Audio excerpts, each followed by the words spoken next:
नमस्कार दोस्तों, जिया डिफेंस में आपका स्वागत है। दोस्तों, पुलिस वारमेट लॉइटरिंग ड्रोन ने भारतीय सेना में अपनी शुरुआत की है। जी हां दोस्तों, एक महत्वपूर्ण विकास में भारतीय सेना के कब्जे में एडवांस पुलिस वारमेट ड्रोन के पहले दृश्य सामने आए हैं, जिसने रक्षा उत्साही और विशेषज्ञों का ध्यान आकर्षित किया है। ये अत्याधुनिक ड्रोन भारतीय सशस्त्र बलों की क्षमताओं को बढ़ाने, आधुनिक युद्ध में लचीलेपन और सटीकता का एक नया स्तर पेश करने में महत्वपूर्ण भूमिका निभाने के लिए तैयार है। दोस्तों, भारतीय सेना के शस्त्रागार में वारमेट लॉइटरिंग युद्ध सामग्री प्रणाली की शुरुआत भविष्य के युद्ध क्षेत्रों के लिए तकनीकी प्रगति को अपनाने में एक उल्लेखनीय कदम का प्रतिनिधित्व करती है। दोस्तों, ये ड्रोन अपने हल्के डिजाइन और मल्टी रोल मिशन क्षमताओं के लिए प्रसिद्ध हैं, जो इन्हें कई सैन्य अभियानों के लिए मूल्यवान संपत्ति बताते हैं। उनके प्रमुख लाभों में से एक उनकी अनुकूलशीलता है, जो भूमि या विशेष बलों द्वारा आसान परिवहन की अनुमति देता है। दोस्तों, निर्बाध तैनाती के लिए वाहनों और ऑनबोर्ड सिस्टम के साथ इंटीग्रेट को सक्षम बनाता है। ग्रुप WB द्वारा विकसित वारमेट प्रभावशाली विशेषताएं प्रदान करता है, जो युद्ध के मैदान पर इसकी प्रभावशीलता को रेखांकित करता है। यह लाइन ऑफ विजन संचार के माध्यम से 30 किलोमीटर की सीमा के भीतर संचालित होता है, जो ऑपरेटरों को ड्रोन की गतिविधियों का वास्तविक समय पर नियंत्रण प्रदान करता है। यह इलेक्ट्रिक मोटर द्वारा संचालित 80 किलोमीटर प्रति घंटा की अधिकतम गति के साथ वारमेट अपने मिशन के उद्देश्यों को पूरा करने के लिए तेजी से आसमान में उड़ान भर सकता है। ड्रोन का पंख फैलाव 1.6 मीटर, धड़ की लंबाई 1.1 मीटर और अधिकतम टेक ऑफ वजन 5.7 किलोग्राम है, जो इसकी चपलता और तैनाती में आसानी सुनिश्चित करता है। दोस्तों, औसत समुद्र तल से 150 से 300 मीटर तक की ऊंचाई पर काम करते हुए वारमेट विभिन्न प्रकार के वारहेड का समर्थन करता है, जिसमें दुर्जय उच्च विस्फोटक थर्मोबेरिक विकल्प शामिल हैं। यह मल्टी रोल प्रतिपा ड्रोन को कई लक्ष्यों पर प्रभावी ढंग से हमला करने की अनुमति देता है, जिससे यह आक्रामक और रक्षात्मक दोनों अभियानों के लिए एक शक्तिशाली उपकरण बन जाता है। दोस्तों, वारमेट की चपलता 150 किलोमीटर प्रति घंटा की अधिकतम हमले की गति प्राप्त करने की क्षमता से प्रदर्शित होती है, जो इसे युद्ध के मैदान पर एक दुर्जय शक्ति बनाती है। दोस्तों, ड्रोन की ऑटोनोमस और वास्तविक समय की क्षमताओं को इसके एकीकृत नियंत्रण मॉडल और निगरानी उप प्रणाली द्वारा सुगम बनाया गया है। यह परिष्कृत कंपोनेंट ऑपरेटरों को ड्रोन की गतिविधियों की निगरानी करने और क्षेत्र के महत्वपूर्ण खुफिया जानकारी इकट्ठा करने के लिए सशक्त बनाते हैं।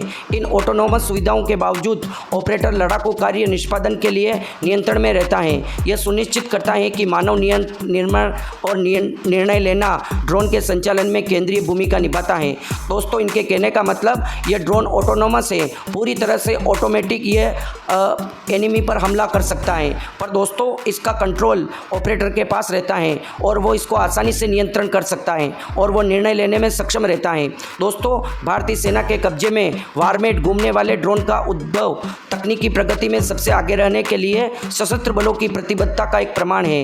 ये ड्रोन आधुनिक युग की विकसित प्रकृति के साथ तालमेल बिठाते हुए युद्ध के मैदान में सटीकता, लचीलेपन और अनुकूल क्षमता का एक नया आयाम लाते हैं। जैसे जैसे रक्षा क्षमताएं विकसित हो रही है, वारमेट लॉइटरिंग ड्रोन भारतीय सशस्त्र बलों और लगातार बदलती दुनिया में राष्ट्रीय सुरक्षा सुनिश्चित करने के उनके मिशन के लिए एक महत्वपूर्ण कदम है।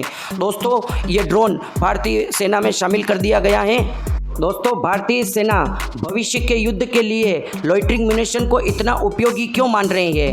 दोस्तों, उसका कारण है कि आर्मेनिया और अजरबैजान के नागोर्नो कराबाख युद्ध में पूरी तरह से अजरबैजान ने लॉइटरिंग म्यूनिशन का उपयोग करके आर्मेनिया को हरा दिया था। दोस्तों, उसी दिन से पता चल गया था कि लॉइटरिंग म्यूनिशन किस प्रकार भविष्य के युद्धों में अपनी भूमिका निभाने वाले हैं। इसी को देखते हुए दोस्तों आगे बढ़ते हैं रशिया यूक्रेन के युद्ध में। किस प्रकार से रशिया पश्चिमी देशों के हथियारों के सामने अपने घुटने टेकने वाला था और उसी समय उसको ईरान की तरफ से अपने कामिकाजे ड्रोन मिले थे और फिर रशिया ने उन्हीं ड्रोन से यूक्रेन के ऊपर हमला किया था।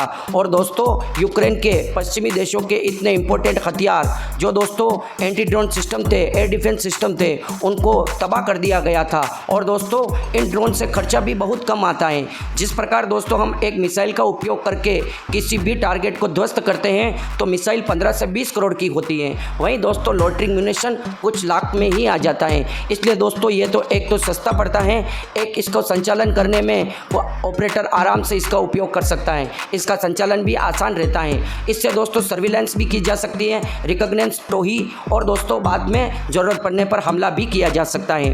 दोस्तों हाल के वर्षों में भारतीय सेना ने पुराने हारोप ड्रोन से लेकर स्काई कर्स और अपने स्वयं के घूमने वाले हथियारों तक की एक विस्तृत सीरीज हासिल कर ली है। इसके स्वदेशी सिस्टम के उदाहरण में Tata advance system limited TSL drone शामिल है। मार्च में सेना को आधिकारिक तौर पर TSL ड्रोन की 100 यूनिट प्राप्त हुई थी। LS-50 एक vertical take off landing VTOL मानव रहित हवाई वाहन UAV है, जिसकी लंबाई 2.4 मीटर, पंखों का फैलाव 3.8 मीटर, अधिकतम टेक ऑफ वजन 50 किलोग्राम और इसकी क्रूज गति 100 किलोग्राम प्रति घंटा है। यह 1 घंटे में अधिक की सहन शक्ति और 50 किलोमीटर से अधिक की सीमा UAV विस्फोटक के रूप में निर्मित भेदक और सही 6 किलोग्राम तक वजन वाले एंटी कार्मिक और एंटी आर्मर हथियार ले जा सकता है। दोस्तों एंटी आर्मर हथियार का मतलब जो टैंक और आर्मर्ड व्हीकल को भी ध्वस्त कर सकता है। और वर्टिकल और टेक ऑफ लैंडिंग वाले ड्रोन का उपयोग भारतीय सेना इसलिए कर रही है क्योंकि दोस्तों इनको ऑपरेट करने के लिए रनवे या किसी ड्रोन को ऑपरेट करने की किसी भी मशीन की आवश्यकता नहीं रहती है। ये दोस्तों आराम से किसी भी जगह से उड़ान भर सकते हैं और लैंड कर सकते हैं। इसलिए दोस्तों भारत तरह तरह के सभी प्रकार के ड्रोन की एक सीरीज शामिल कर रहा है, क्योंकि भविष्य के युद्ध इन्हीं ड्रोन से लड़े जाएंगे। भारत के पास दोस्तों वर्टिकल टेक ऑफ और लैंडिंग वाले भी ड्रोन हैं, और जो अभी वारमेट कंपनी से ड्रोन लिए जा रहे हैं इस प्रकार के ड्रोन भी हैं, जिसमें दोस्तों कैटोबार सिस्टम से इनको लॉन्च किया जाता है। और दूसरे तरफ से दोस्तों रनवे वाले ड्रोन भी भारतीय सेना के पास हैं, और भारतीय वायुसेना भी हर प्रकार के ड्रोन की सीरीज अपने वायुसेना में शामिल कर रही है, क्योंकि दोस्तों भविष्य के युद्ध इन्हीं ड्रोन से लड़े जाएंगे। और दोस्तों अच्छे युद्ध का पासा ये ड्रोन पलट सकते हैं। दोस्तों आपको बता दें कि भारतीय सेना अपने आप को फ्यूचरिस्टिक बना रही है, क्योंकि भारत को 2 फ्रंट वार का खतरा है। आपको पता है किस प्रकार से पाकिस्तान ड्रोन का उपयोग करके भारत में ड्रग्स और हथियार आए दिन बेचता रहता है, और चाइना भी सर्विलेंस के लिए अपने ड्रोन का उपयोग करता है।